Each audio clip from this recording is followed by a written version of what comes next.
24 گھنٹے کی زندگی میں بھائیو جھوٹ خاص طور پر زندگی سے ہم نکال دیں، جھوٹ نہ بولیں اور ایک کسی کو دھوکہ نہ دیں۔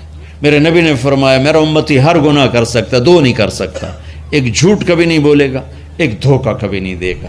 تم جھوٹ نہ بولیں، دھوکہ نہ دیں، ظلم نہ کریں، زیادتی نہ کریں۔ ظلم و زیادتی سے اللہ کا غضب حرکت میں آ جاتا ہے۔ میرے نبی نے فرمایا من آذا ذمیا فقد آذانی، جس نے کسی غیر مسلم کو بھی دکھ پہنچایا تو اس نے مجھے دکھ پہنچایا، جس نے کسی غیر مسلم کو دکھ پہنچایا اس نے مجھے دکھ پہنچایا۔ میرے نبی نے تو اپنے ساتھ رہنے غیر مسلموں کے ساتھ اتنی رحمت للعالمین کا ثبوت دیا۔ ہم ان کے برتن بھی الگ کرتے، وہ برتن کو ہاتھ لگانے میں کہ دھو، برتن دھو کے لاؤ، اتنی نفرت کا اظہار۔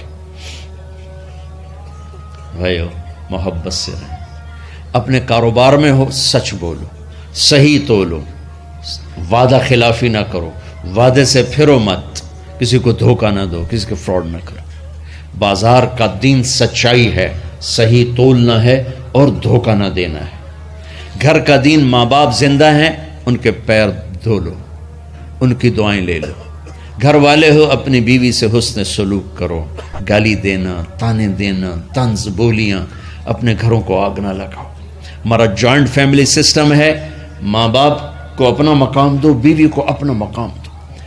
ہمارا سسرالی معاشرہ ظالم ہے، درد سے کہہ رہا ہوں ظالم ہے، ہمارا سسرالی معاشرہ ظالم ہے، چاہے دیندار کہلاتے ہوں، چاہے دنیا دار کہلاتے ہوں، چاہے پڑھے لکھے کہلاتے ہوں، چاہے ان پڑھ کہلاتے ہوں، ظلم ہے۔ میں کہاں سے اس کی تعویل کروں؟ اگر ماں باپ کی طرف سے زیادتی ہے اپنی بیوی کو بچاؤ، اور کہیں بیویاں ایسی زوردار ہیں کہ وہ گھر کو آگ لگانے پر آئی ہوتی ہیں، اگر بیوی زیادتی کرے تو ماں باپ کو بچاؤ۔ یہ تمہارا کام بیچ میں ایک پل بننا ہے، دونوں رشتوں کو جوڑنا ہے۔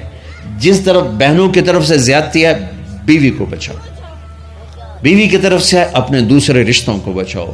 ہم اس میں افراط ہوتا یعنی کمی زیادتی کا شکار ہیں۔ کچھ ماں باپ کے پریشر میں بیویوں پر ظلم ڈھا دیتے ہیں، اور کچھ بیویوں کے پریشر میں ماں باپ کو ذلیل کر دیتے ہیں۔ یہ دونوں انسانیت سے دور کی چیزیں ہیں۔ بھائیو اپنے نبی کی زندگی پڑھو اللہ کو۔ میرے نبی کی ایک حدیث سناؤں، میرے نبی نے فرمایا یہ جو میرے مدینے والے لوگ ہیں نا، یہ بڑے اچھے ہیں۔ ان کے گھر میں جب کسی کی ڈولی اترے نا تو اسے یوں لگتا ہے جیسے میں اپنے ماں باپ کے گھر ہی آ گئی۔ یہ چند دن پہلے میں نے حدیث پڑھی تو مجھے بڑا مزہ آیا کہ میرا تو مستقل مضمون ہے، بیان کرتا رہتا ہوں۔ آپ نے فرمایا کہ یہ جو میرے انصار ہیں مدینے والے، ان کے گھر میں کسی کی ڈولی آ جائے تو اسے یوں لگتا ہے جیسے اس کو اپنے ماں باپ اور ساس سسروں میں کوئی فرق ہی نہیں نظر آتا، کہ یہ ایسے اچھے اخلاق کے لوگ ہیں۔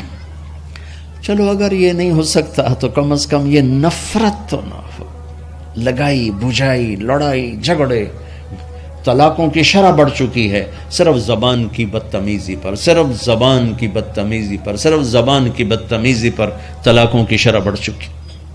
بھائیو اپنے اخلاق سے اپنے رشتوں کو جیتو۔ ماں باپ کا دل جیتنا ہے، بہن بھائیوں کا دل جیتنا ہے، اپنی بیوی کا دل جیتنا ہے اچھے اخلاق کے ساتھ۔ بیوی کے ذمہ خاوند کا دل جیتے اچھے اخلاق کے ساتھ، ساس سسر کا دل جیتے اچھے اخلاق کے ساتھ، اپنے بہن بھائیوں کا دل جیتے اچھے اخلاق کے ساتھ۔ میرے رب کی قسم تم چپ رہنا سیکھ لو، عزت تمہارے قدموں میں آ کے گرے گی۔ جواب نہ دو، چپ ہو جاؤ، اللہ عزت تمہارے قدموں پہ لا کے کھڑا کر دے، تمہارے قدموں میں آ کے اللہ عزت کو گرائے گا۔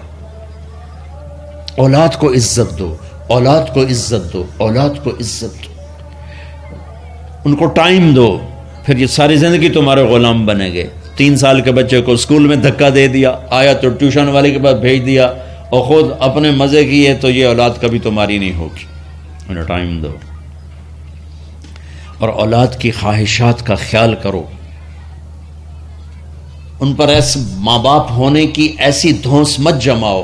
آج کل اولاد نافرمان ہے، آدھا قصور ماں باپ کا ہے، آدھا اولاد کا ہے، کہ یہ وہ شفقت اور وہ محبت اور وہ ٹائم نہیں دیتے، اس سے آگے بات خراب ہو جاتی۔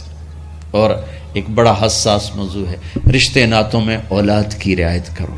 اپنی اولاد کی پسند ناپسند کا خیال کرو، ان پر مسلط مت کرو۔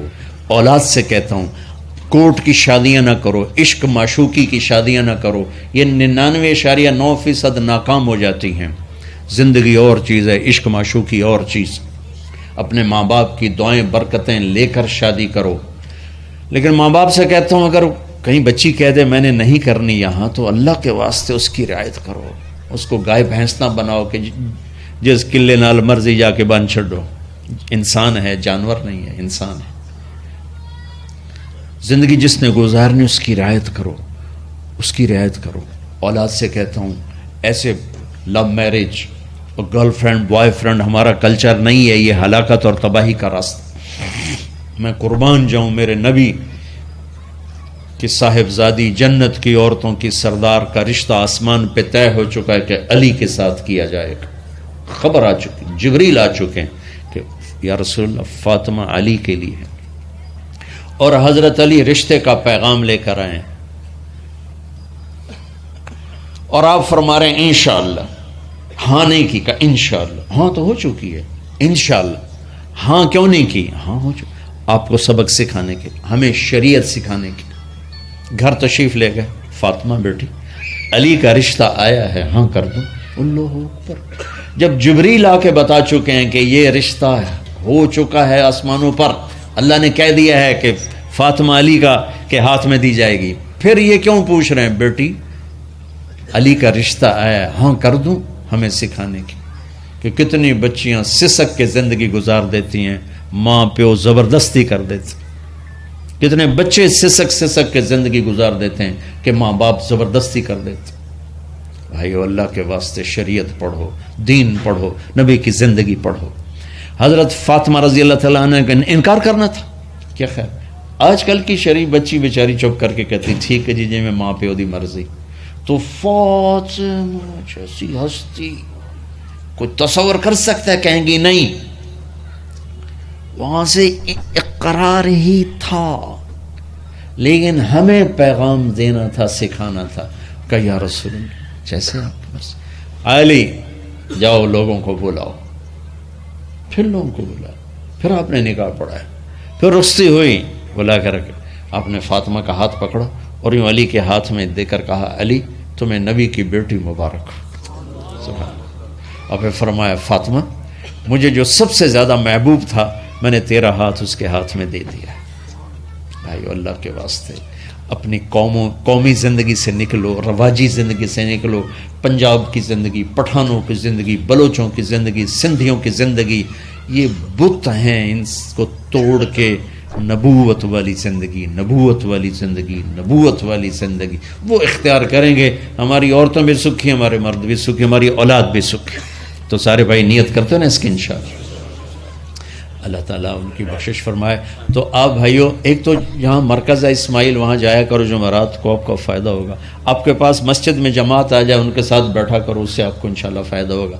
مہینے میں 3 دن جایا کرو، اس سے آپ کو انشاءاللہ راستہ ملے گا۔ اور دعا سے پہلے اگر کسی سے لڑے ہوئے ہو، مستورات میں کوئی کسی سے لڑی ہوئی ہے یا آپ کسی سے لڑے ہوئے ہو، تو کہ میں ہاتھ جوڑتا ہوں، مر جانے والی جگہ پہ کیا لڑائیاں، معاف کر دو، معاف کر دو، معاف کر دو، اللہ پہ چھوڑ دو۔ اپنے نبی کے ایک حدیث سنا کے دعا کرتے ہیں، آپ نے فرمایا مدینے والوں سے، مدینے والوں میرے بعد تمہیں تمہارا حق نہیں ملے گا، کیا کرو گے؟